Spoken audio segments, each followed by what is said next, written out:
Hello everyone, स्वागत है आप सभी का हमारे इस नए वीडियो में। आज हम बात करने वाले हैं इंपॉर्टेंट आर्टिकल्स के बारे में जो दिल्ली पुलिस स्टूडेंट के लिए बहुत ही इंपॉर्टेंट है और हमारे एग्ज़ाम में पूछे जाने वाले क्वेश्चंस हैं।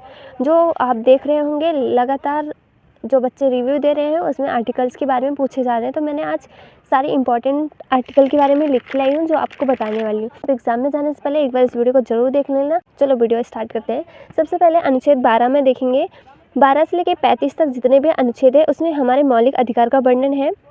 मौलिक अधिकार मूल संविधान में 7 है और वर्तमान में जो है तो 6 है। ठीक है, अभी अनुच्छेद 16 की बात करते हैं। अभी हम इसके अनुच्छेद 12 से लेकर 35 के अंदर के जितने भी टॉपिक्स हैं मौलिक अधिकार में उनके बारे में पढ़ने वाले हैं। अनुच्छेद 16 में सार्वजनिक रोजगार में समानता का अधिकार या अवसर।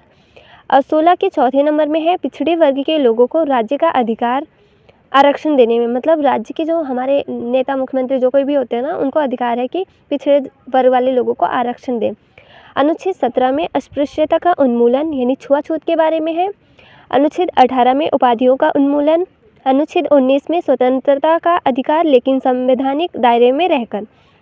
अनुच्छेद 21 में जीवन और व्यक्तिगत स्वतंत्रता की सुरक्षा जैसे निजता का अधिकार।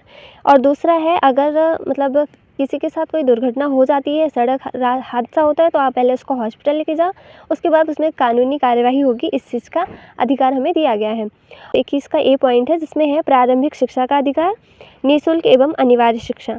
ठीक है, अनुच्छेद 23 में मानव का व्यापार और जबरन श्रम करवाना, मतलब इस पर भी हमारा अधिकार है कि हम बोल सकते हैं मानव का व्यापार नहीं किया जा सकता और जबरन किसी से श्रम भी नहीं करवाया जा सकता, इनके खिलाफ भी कानूनी कार्यवाही होगी।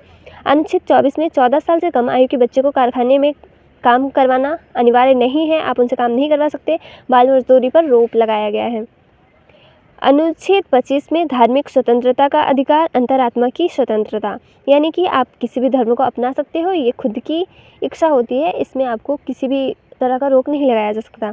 अनुच्छेद 37 में डीपीएसपी किसी न्यायालय द्वारा लागू नहीं किए जाएंगे। अनुच्छेद 39 ए में सभी के लिए समान न्याय एवं निःशुल्क कानूनी सहायता दी गई है।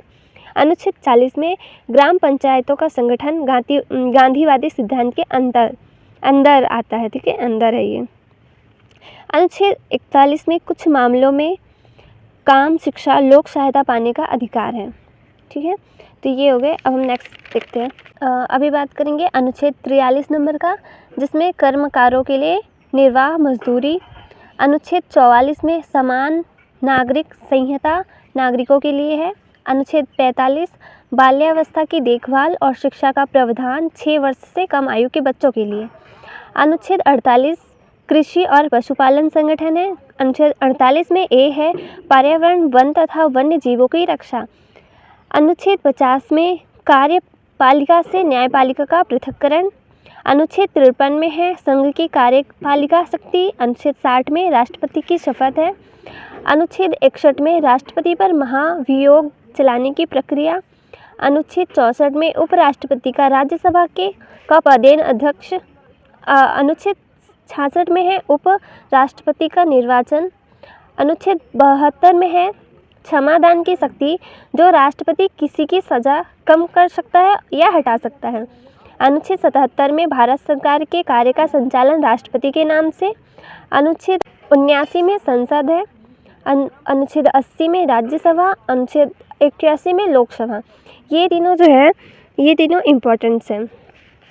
एंड अनुच्छेद 76 में बात करेंगे भारत का महान्यायवादी नियुक्ति राष्ट्रपति करता है। ठीक है, एंड अनुच्छेद 123 में राष्ट्रपति को आदेश जारी करने की शक्ति है। इधर बात कर लेते हैं अनुच्छेद 129 उच्चतम न्यायालय का अभिलेख होना, कार्यवाही का साक्ष्य होना। अनुच्छेद 148 नियंत्रक महालेखा परीक्षक की नियुक्ति। अनुच्छेद 153 प्रत्येक राज्य का एक राज्यपाल होगा। अनुच्छेद 154 राज्य की कार्यपालिका शक्ति राज्यपाल में निहित होती है। अनुच्छेद 155 राज्यपाल की नियुक्ति राष्ट्रपति अपने हस्ताक्षर और मोहर लगाकर करता है। अनुच्छेद 157 राज्यपाल की योग्यताएं। अनुच्छेद 165 राज्यपाल की महाधिवक्ता। अनुच्छेद 166 राज्य सरकार की कार्य का संचालन।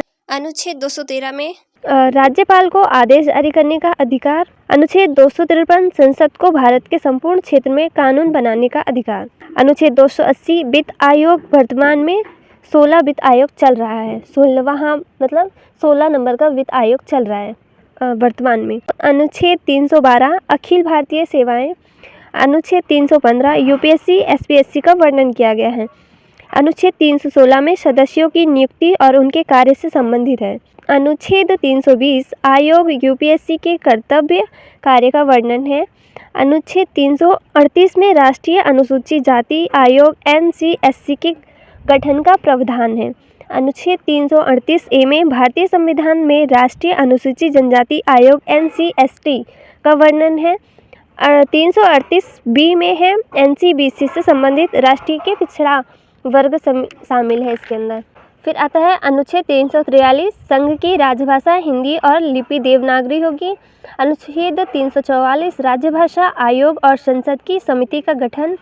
अनुच्छेद 350 शिकायतों को अपनी भाषा में लिखने का अधिकार है। अनुच्छेद 352 में राष्ट्रीय आपात का वर्णन। अनुच्छेद 356 राज्यों में राष्ट्रपति शासन जब लागू होता है तब अनुच्छेद 356 लागू होता है। तो ये हमारे जो जितने भी इम्पोर्टेंट्स आर्टिकल्स हैं मैंने आपको वही बताया है। आप यहाँ से देख लो, आपकी बहुत ही हेल्प होगी।